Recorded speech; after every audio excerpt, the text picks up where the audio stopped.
சற்றுமுன் கிடைத்த ஒரு முக்கிய செய்தி. அண்ணா திராவிட முன்னேற்ற கழக பொதுச் செயலாளர் எடப்பாடி பழனிசாமி பரபரப்பான ஒரு பத்திரிகையாளர் சந்திப்பு பேட்டி நடத்தியிருக்கிறார். அதிலே அவர் ஆளுகின்ற திராவிட முன்னேற்ற கழக அரசு மீது மிக கடுமையான ஒரு குற்றச்சாட்டை வைத்திருக்கிறார்.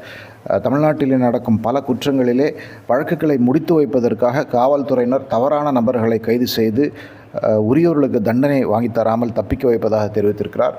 குறிப்பாக சமீபத்திலே கோவை மற்றும் ஈரோடு மாவட்டங்களிலே பல இடங்களிலே கொள்ளை சம்பவங்கள் நடைபெற்று வருகின்றன.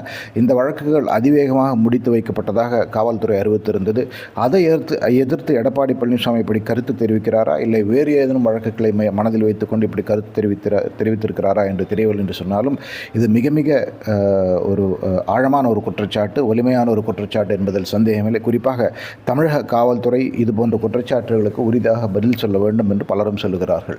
திமுக அரசு மீது எடப்பாடி பழனிசாமி மிக கடுமையான ஒரு குற்றச்சாட்டை எடுத்து வைத்திருக்கிறார். அதுதான் இப்போதைய